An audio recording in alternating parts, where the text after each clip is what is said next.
Good morning students. तो आज हम बात करने जा रहे हैं, हमारा जो चैप्टर था journey to the end of the earth, उसकी समरी, उसका सारांश हम पढ़ने जा रहे हैं कि journey to the end of the earth जो है उसके अंदर राइटर जो है, उन्होंने जो लेखिका है इसके अंदर, उन्होंने अपनी यात्रा के बारे में हमें बताया गया है कि उन्होंने किस प्रकार से अपनी यात्रा जो है उसको प्रारंभ किया और उन्होंने क्यों अंटार्कटिका को ही जो है अपनी यात्रा का एक स्थान चुना।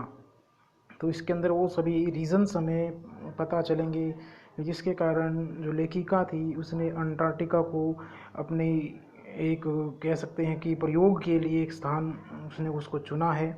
और इसके अंदर हमें यह पता भी चलता है कि जो अंटार्कटिका है उससे हमें हमारी पृथ्वी के प्रेजेंट, पास्ट और फ्यूचर के बारे में पता चलता है।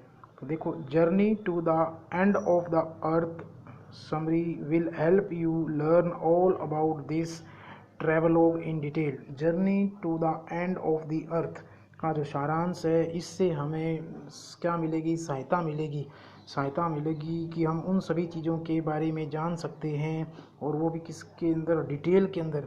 यानी कि हम जो कवयित्री है उसकी यात्रा के बारे में हम डिटेल से क्या है इस सारांश के माध्यम से हम जान सकते हैं। This travelogue is about the author's experience when she goes on a journey to Antarctica. ये जो यात्रा थी, ये क्या है? लेखिका का एक अनुभव है। लेखिका का एक अनुभव है कि जब वो अंटार्कटिका की जर्नी पर उसने क्या किया? अपनी यात्रा प्रारंभ की। जब उसने अंटार्कटिका की यात्रा प्रारंभ की तो ये उसका क्या है? एक एक्सपीरियंस है। उस यात्रा के बारे में उसका जो अनुभव है, उस अनुभव को उसने इस पाठ के माध्यम से हमारे सामने रखा है। The author is Tishani Joshi. जो इसके अंदर जो लेखिका है उसका नाम क्या है? तीशानी जोशी जो है वो लेखिका है। The journey to Antarctica commences on the Russian vehicle. अब जो ये अंटार्कटिका की जो जर्नी थी, जो हम कह सकते हैं कि अंटार्कटिका की जो जर्नी थी वो प्रारंभ हुई थी। वो प्रारंभ किस पे हुई थी? एक रशियन व्हीकल पे वो जर्नी जो है उसकी क्या हुई थी? प्रारंभ हुई थी। और उस रशियन व्हीकल का नाम क्या था? उस रशियन व्हीकल का नाम था अकादमिक सोकलस्की जो था, उस व्हीकल का नाम था जिस व्हीकल पर बैठकर लेखिका ने अपनी जो यात्रा है वो प्रारंभ की थी। Geoff green was leading it. और इस पूरे के पूरे प्रोग्राम को जो लीड कर रहा था उस व्यक्ति का नाम क्या था? जियोफ ग्रीन जो था इस पूरे के पूरे प्रोग्राम को क्या कर रहा था? लीड कर रहा था। मोरेवर, और इससे भी यदि हम बात करें, Geoff Green is the one who takes interest in taking students on educational trips. और बात करते हैं जियोफ ग्रीन एक ऐसा व्यक्ति था जो क्या रखता था? जो रुचि रखता है। क्या रखता है? जियोफ ग्रीन एक ऐसा व्यक्ति है जो रुचि रखता है, जो इंटरेस्ट रखता है कि वो विद्यार्थियों को शैक्षिक भ्रमण पर ले जाए। और इनमें जो रुचि रखने वाला जो व्यक्ति है उसका नाम क्या था? Geoff green. और जियोफ ग्रीन जो है इस प्रोग्राम को क्या कर रहा था?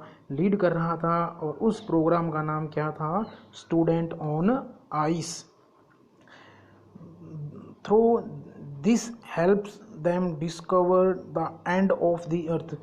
और जब उन्होंने अपनी यात्रा प्रारंभ की तो जिन मार्गों से होकर वो निकले, उन मार्गों की सहायता से उन्होंने पृथ्वी के अंतिम छोर को खोज निकाला। और पृथ्वी का जो अंतिम छोर बताया गया है, उस पृथ्वी का अंतिम छोर का नाम क्या है? Antarctica. Thus, over here, the author went to Antarctica for educational purpose as well as learns more about the place. और इस प्रकार जो था ऑथर जो थी, जो लेखिका थी, उसका जो पर्पस था, उसका जो उद्देश्य था वो क्या था? अभी इस अंटार्कटिका पर यात्रा करने का जो उसका उद्देश्य था, वो उद्देश्य था कौन सा? शैक्षिक उद्देश्य था उसका, कि यानी कि वहाँ से वो अधिक से अधिक जो है वो क्या कर सके? जानकारी प्राप्त कर सके और लोगों को दे सके। यानी उसका जो उद्देश्य था वो शैक्षिक था। एज वेल एज, और उसके साथ learns more about the place, और उसके साथ वो उस स्थान के बारे में अधिक से अधिक जो है जानकारी प्राप्त करना चाहती थी। यानी कि अंटार्कटिका पर जाने का उसका जो उद्देश्य था, एक तो शैक्षिक उद्देश्य हो गया, शिक्षा से जुड़ा हुआ उसका उद्देश्य हो गया, और दूसरा उद्देश्य उसका जो था वो क्या था? कि वो उस स्थान के बारे में अधिक से अधिक जानकारी प्राप्त कर सके। This study tour turns out to be very insightful as students learn about the impact of global warming। यानी कि इस अध्ययन के द्वारा, इस टूर के द्वारा क्या हुआ? ये टूर जो था वेरी इंसाइटफुल था, यानी कि बहुत ही आकर्षक हम कह सकते हैं। ऐसा ये एक टूर था जो विद्यार्थियों के लिए कभी न भूलने वाला था, क्योंकि इसके माध्यम से जो विद्यार्थियों ने सीखा कि जो ग्लोबल वार्मिंग है, जो भूमंडलीकरण है या जो वैश्वीकरण है, उसका हमारी पृथ्वी पर जो है वो इम्पैक्ट जो है वो क्या प्रभाव पड़ रहा है। क्योंकि अंटार्कटिका एक ऐसा प्लेस है जहाँ पर चारों ओर क्या है? आइस ही आइस है, और ग्लोबल वार्मिंग का जो इम्पैक्ट है, जो इफ़ेक्ट हम कह सकते हैं, वो सबसे पहले ग्लेशियर्स पर पड़ता है। और वहाँ पर उन्होंने देखा कि जो ग्लोबल वार्मिंग के कारण लगातार जो बर्फ़ है वो क्या कर रही है? पिघल रही है। तो ये उनके लिए क्या था? एक इंसाइटफुल टूर था। Moreover they also learn how a little step can impact the environment greatly. और इससे भी अधिक उन्होंने क्या सीखा? उन्होंने ये सीखा कि एक छोटा सा कदम भी किस प्रकार से पर्यावरण पर बहुत अधिक महत्वपूर्ण प्रभाव डालता है। कि एक छोटा सा कदम भी यद्यपि हम उठाते हैं, कोई भी छोटा सा कदम हम उठाएं तो उसका प्रभाव हमारी पृथ्वी पर बहुत अधिक स्पष्ट रूप से पड़ता है। और जो स्पष्ट रूप से कहाँ दिखाई देता है? जो स्पष्ट रूप से अंटार्कटिका क्षेत्र के अंदर ही दिखाई देता है, क्योंकि वहाँ पर जो ग्लेशियर्स हैं, जो बर्फ़ हैं, वो लगातार क्या कर रही है? पिघल रही है। और ग्लेशियर्स पिघलने से जो है समुद्रों का जल स्तर बढ़ रहा है, और तो बाढ़ आने का जो खतरा है वो भी लगातार बढ़ रहा है। इन एडिशन, इसके अलावा they also learn about the ice sheets of West Antarctica and if they will melt or not. और इसके अलावा उन्होंने क्या सीखा? इसके अलावा उन्होंने यह भी सीखा कि जो आइस शीट्स हैं, जो बर्फ़ की चट्टानें हैं, जिसे हम ग्लेशियर्स बोल रहे थे, ऑफ वेस्ट अंटार्कटिका, पश्चिमी अंटार्कटिका के अंदर जो ग्लेशियर्स हैं, उन पर ग्लोबल वार्मिंग का क्या इफ़ेक्ट पड़ रहा है, क्या आने वाले समय के अंदर वो पिघलेंगी या नहीं पिघलेंगी। ये सभी चीज़ों का वर्णन जो है हमें इस पाठ के अंदर हमें बताया गया है। यदि ग्लोबल वार्मिंग बढ़ता है तो निश्चित तौर पर जो पश्चिमी अंटार्कटिका है उसके अंदर भी जो आइस शीट्स हैं वो क्या हो जाएंगी? वो मेल्ट हो जाएंगी, और मेल्ट होने के बाद उनका जल स्तर क्या होगा? लगातार बढ़ेगा। तो ये था हमारा journey to the end of the earth, जो है एक छोटा सा लेसन था। बहुत ही इम्पोर्टेंट लेसन है हमारे लिए इस बार के एग्ज़ाम के लिए, तो इसको हम ध्यान से पढ़ना।